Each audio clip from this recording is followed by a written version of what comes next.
Chapter 1. Source and Aim of True Education. The knowledge of the holy is understanding. Acquaint now thyself with him. Our ideas of education take too narrow and too low a range. There is need of a broader scope, a higher aim. True education means more than the pursuit of a certain course of study. It means more than a preparation for the life that now is. It has to do with the whole being and with the whole period of existence possible to man.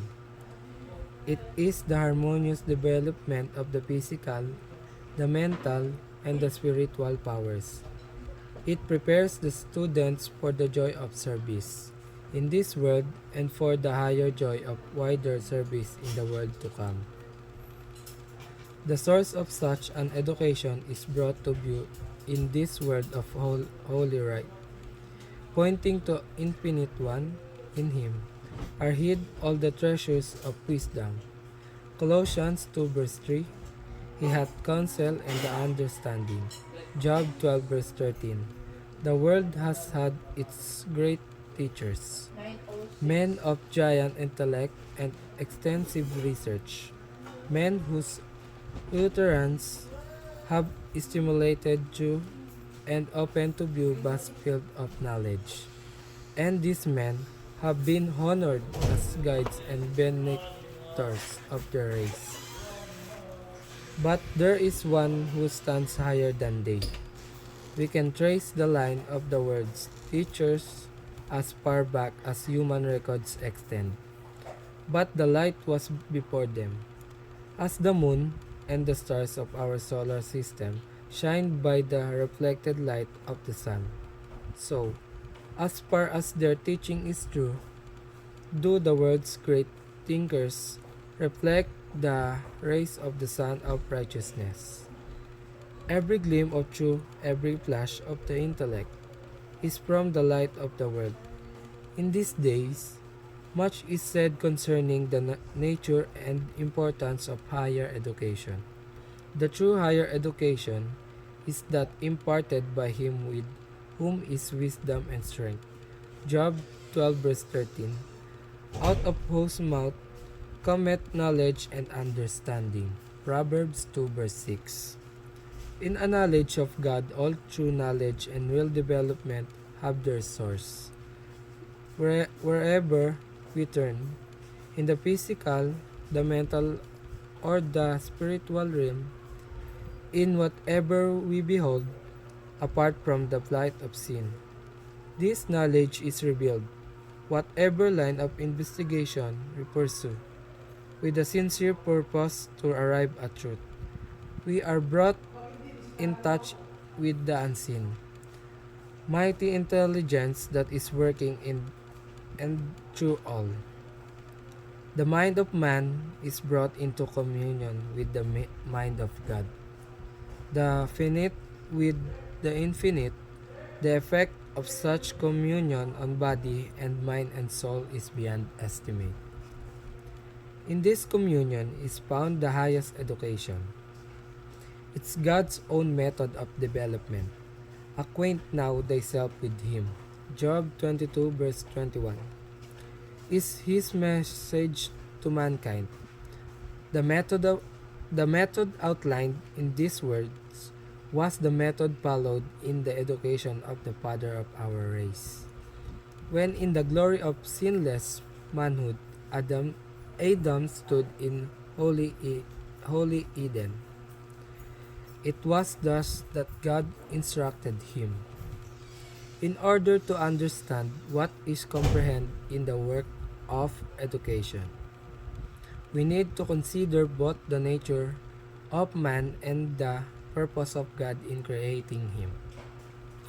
We need to consider also the change in man's condition through the coming in of a knowledge of evil, and God's plan for still fulfilling His glorious purpose in the education of the human race. When Adam came from the Creator's hand, he bore in his physical, mental, and spiritual nature a likeness to his Maker. God created man in his own image. Genesis 1 verse 27. And it was his purpose that the longer man lived, the more fully he should reveal this image, the more fully reflect the glory of the Creator. All his faculties were capable of development. Their capacity and vigor were continually to increase. Vast was the scope offered for their exercise. Glorious the field open to their research. The mysteries of the visible universe, the wondrous works of Him which is perfect in knowledge. Job 37 verse 16. Invited man a study, face to face, heart to heart, communion with his Maker was his high privilege. Had he remained loyal to God, all this would have been his forever. Throughout eternal age, he would have continued to gain new treasure of knowledge, to discover fresh springs of happiness, and to obtain clearer and yet clearer conception of the wisdom, the power, and the love of God. More and more fully would be have fulfilled the object of his creation, more and more fully have reflected the Creator's glory. But by disobedience this was forfeit. Through sin the divine likeness was marred, and well nigh obliterated. Man's physical powers were weak. His mental capacity was lessened. His spiritual vision dim. He had become subject to death. Yet the race was not left without hope. By infinite love and mercy, the plan of salvation had been devised, and a life of probation was granted to restore in man the image of his Maker, to bring him back to the perfection in which was created, to promote the development of body, mind, and soul, that divine purpose in his creation might be realized. This was to be the work of redemption. This is the object of education, the great object of life. Love, the basis of creation and the redemption, is the basis of true education. This is made plain in the law that God has given us the guide of life.